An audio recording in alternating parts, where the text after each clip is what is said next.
সরাসরি নজর রাখবো বসিরহাটে, সেখানে জনসভাতে বক্তব্য রাখছেন অভিষেক বন্দ্যোপাধ্যায়। সফল করেছেন, আমি আপনাদের সকলের কাছে কৃতজ্ঞ। এবং বসিরহাটের একটা প্রথা আছে, আমি যখনই বসিরহাটে আসি তখনই বৃষ্টি হয়। নবজোয়ারের সময় এসেছিলাম, কোথাও কিছু নেই, হঠাৎ করে বৃষ্টি নেমে গেল। ঢোকার সময় সারা রাত বৃষ্টি, আমার মনে আছে। এই মাঠেই তো ছিলাম, খুব সম্ভবত, হ্যাঁ এই মাঠেই ছিলাম। সারা রাত বৃষ্টি। বৃষ্টি মানে আগাম সূচনা, মামাটি মানুষের জয়। বৃষ্টি মানে সর্বশক্তিমানের আশীর্বাদ। বৃষ্টি মানে তৃণমূলের জয়, সময়ের অপেক্ষা। পঞ্চায়েতের সময় বৃষ্টি হয়েছিল, কেন্দ্রীয় বাহিনী দিয়ে পঞ্চায়েত নির্বাচন হয়েছিল, হাইকোর্টের নির্দেশে কেন্দ্রীয় বাহিনী ছিল। কি রেজাল্ট হলো? BJP, CPM, Congress ভোকাট্টা। আগামী লোকসভা নির্বাচনেও যারা খালি টিভির পর্দায় আর ভাষণবাজি করে আর কোর্টের রাজনীতি করে রাজনীতির ময়দানে টিকে থাকতে চেয়েছিল, তাদের শিকড় সমেত এবার উপড়ে ফেলার সিদ্ধান্ত বসিরহাট এবং উত্তর 24 পরগনা জেলার মানুষ নিয়েছে।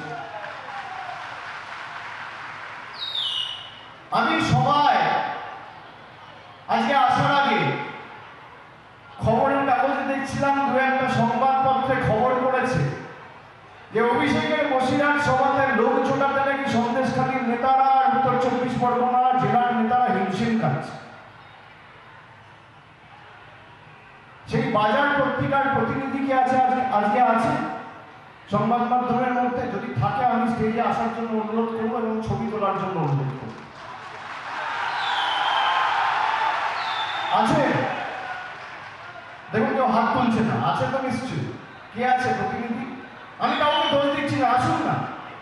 যে অ্যাঙ্গেল থেকে ছবি তোলার তুলুন। আরে জনগর্জন কি দেখান? আপনাদের মালিকরা সিলদারা বিক্রি করে দিয়েছে দিল্লির কাছে।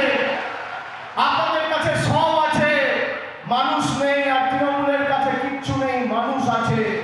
আর মানুষের সমর্থন যার সাথে থাকে তাকে কোনোদিন কেউ পরাজিত করতে পারে না।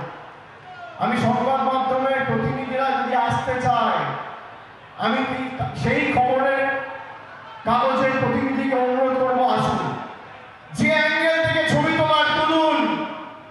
মানুষের সমর্থন কি? বৃষ্টি বাদল উপেক্ষা করেও মানুষ পৌঁছেছে। ভেজা কাপড় ভেজা জামা নিয়ে মিটিং এ এসছে।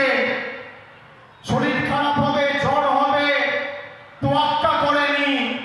তার কারণ মানুষ জানে মানুষের সাথে তৃণমূল কংগ্রেস রয়েছে। আর এই লড়াইটা বাংলা বনাম বাংলা বিরোধীদের লড়াই। যার সাথে মানুষ থাকে তাকে কোনোদিন কোনো অশুভ শক্তি পরাজিত করতে পারে না। এই যে বাদিকে আমার এত মায়েরা, দিদিরা, বৌদিরা এসছেন, সংসারের কাজ কর্ম ফেলে দিয়েছে। নারী শক্তি, মাতৃশক্তি না জাগিলে রণরায় বিশ্ব জাগে না।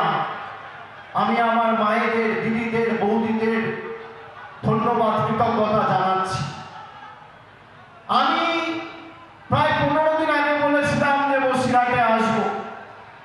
বসিরহাট নিয়ে অনেক রাজনীতি হয়েছে, এই লোকসভাকে কেন্দ্র করে, সন্দেশখালীকে কেন্দ্র করে। আমি আপনাদের বলবো যে এই নির্বাচনে শুধুমাত্র তৃণমূলকে জেতানো আপনাদের লক্ষ্য থাকলে হবে না।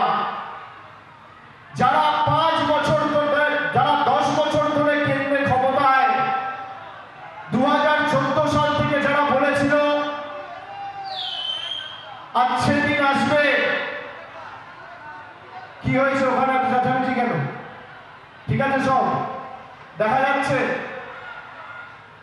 যারা 10 বছর ধরে বলেছিল আজকে দিন আসবে, আমি তাদেরকে জিজ্ঞেস করতে চাই, 10 বছর কেন্দ্রে বিজেপি সরকার ক্ষমতায়, রিপোর্ট কার্ডটা কোথায়?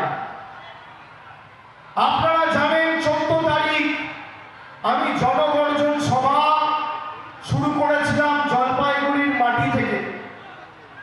আমি বলেছিলাম যে বসিরহাটে যারা সশরীরে মিটিংয়ে উপস্থিত হয়েছেন, আমি আপনাদের জিজ্ঞেস করতে চাই, বলুন 10 বছর বিজেপি ক্ষমতায়, কেন্দ্রে ক্ষমতায়, এদের উচিত মানুষকে এদের রিপোর্ট কার্ড দেখানো, হ্যাঁ কিনা?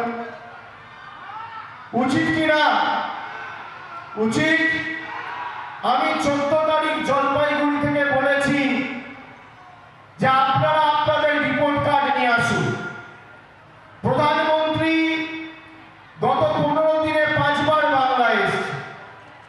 প্রধানমন্ত্রী বলেছে বাড়ির জন্য রাজ্য সরকারকে আমার কেন্দ্রের সরকার 45,000 কোটি টাকা দিয়েছে। আমি শুনে বললাম, বাহ, প্রধানমন্ত্রী দেশের সেও এইভাবে মিথ্যে কথা বলতে পারেন, আমার জানা ছিল।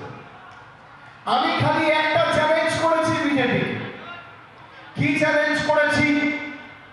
যে আপনারা 2021 বিধানসভায় বাংলায় হেরে যাওয়ার পরে, মুখ থুবড়ে পড়ার পরে 2021 থেকে 2024 অব্দি, 2017 থেকে 18 থেকে যে সমীক্ষাগুলো হয়েছিল আবাস প্লাসে, আপনারা যদি দেখাতে পারেন শ্বেতপত্র প্রকাশ করে যে কেন্দ্র সরকার বাংলার মানুষের বাড়ির জন্য 10 পয়সা প্রকাশ করেছে, আমি রাজনীতির আঙিনায় পা রাখব। আমি চ্যালেঞ্জ করেছিলাম যে 2021 হারার পরে আপনি যদি দেখাতে পারেন যে এই দুটো অর্থবর্ষে আপনি 100 দিনের জন্য 10 টাকা কেন্দ্র থেকে পাঠিয়েছেন বাংলায়, আমি তৃণমূলের হয়ে মানুষের কাছে ভোট চাইতে যাব না। বাংলার আওয়াজ, বাঙালির আবেগ, জি 24 ঘন্টা।